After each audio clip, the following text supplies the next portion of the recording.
ఒకటే అనలేదు, అదొకటే అదొక కారణం అన్నాను. డెఫినెట్గా అదొక కారణం. నువ్వు అన్నా కాదన్నా, నువ్వు ఓటింగ్కే పోయినా ఎందుకు అనుకుంటాను? పోలింగ్లో కార్యకర్తలు పోయిండు, ఆంధ్రకు ఓటు వేయడానికే పోయిండు అని అనలే నేను.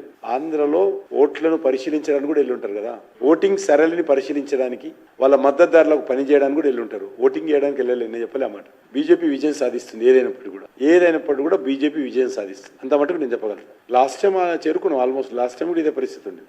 బీజేపీకి ఇంకో పార్టీగా నేను అన్నాను. ముందు అర్బన్ ఏరియాలో ఈ యొక్క ఓటర్ లిస్ట్కి సంబంధించి ఇక్కడ ఉండేటువంటి రాష్ట్ర ప్రభుత్వ అధికారులు ఎక్కువ చేస్తారు, 90%. పూర్తిగా దాన్ని సంస్కరించాల్సిన అవసరం ఉంది. నెంబర్ 1, ఆ ఓటర్ లిస్టు పూర్తి స్థాయిలో ప్రభుత్వం వెరిఫికేషన్ చేయాలి. మేము గత 3-4 ఎలక్షన్స్ లో చనిపోయినటువంటి వాళ్ళ పేర్లు మేము ఇస్తా ఉంటాము, కనీసం వాళ్ళు డిలీట్ చేసే పరిస్థితి లేదు. ఈరోజు చూస్తే ఒక జూబ్లీహిల్స్ కాన్స్టిట్యున్సీలో 1000 ఓట్లు తొలగించారు.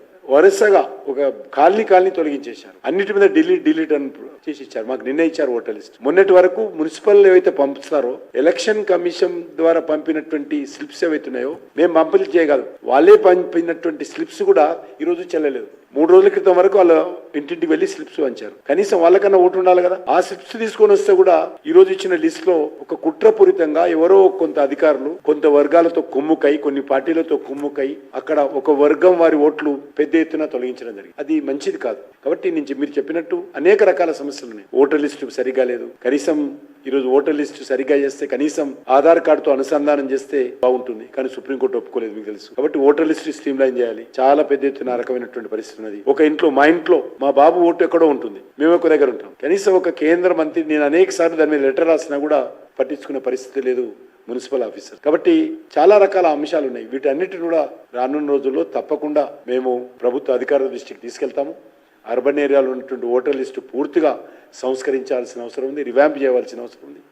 ఫ్రెష్గా తయారై, నాకు తెలిసినంత వరకు వచ్చే శాసనసభ ఎన్నికలు, పార్లమెంట్ ఎన్నికలు ఒక నూతన ఉత్సాహంతో, నూతన ఒరవడితో, నూతన ఓటర్ లిస్ట్తో జరిగేటువంటి అవకాశం ఉంటుందని నేను భావిస్తున్నాను. నాకు జరగాలని కూడా కోరుకుంటున్నాను. మీరందరూ మీ ప్రెస్ల ముందే మాట్లాడినాను, నేనేం చాటుకు మాట్లాడలే.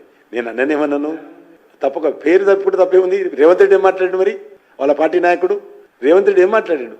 హామీల గురించి మాట్లాడాడు. నేను అది కూడా అనలే. మోడీ గారు ఈ యొక్క ఒక ప్రధానమంత్రిగా ఈ యొక్క లోక్సభ ఎన్నికలను ఒక పండుగ వాతావరణంలో జరుపుకోవాలి, ఫెస్టివల్ ఆఫ్ డెమోక్రసీ అని చెప్పాడు.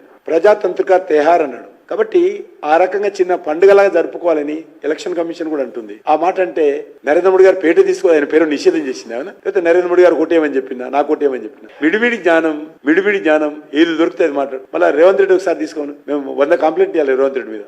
చిన్న విషయాలు ఎలక్షన్ కమిషన్ ఏమన్నా ఉంటాయి కదా, నిన్న మాట్లాడిన దాంట్లో విడివిడి జ్ఞానంతో చేస్తారు. ఇవన్నీ ఏం చేస్తాం? ఈరోజు కాంగ్రెస్ పార్టీ అంత దిగజారిపోయింది. కనీసం అధికారంలోకి వచ్చామనేటువంటి వాళ్ళ ఆలోచన కూడా లేదు వాళ్ళకి.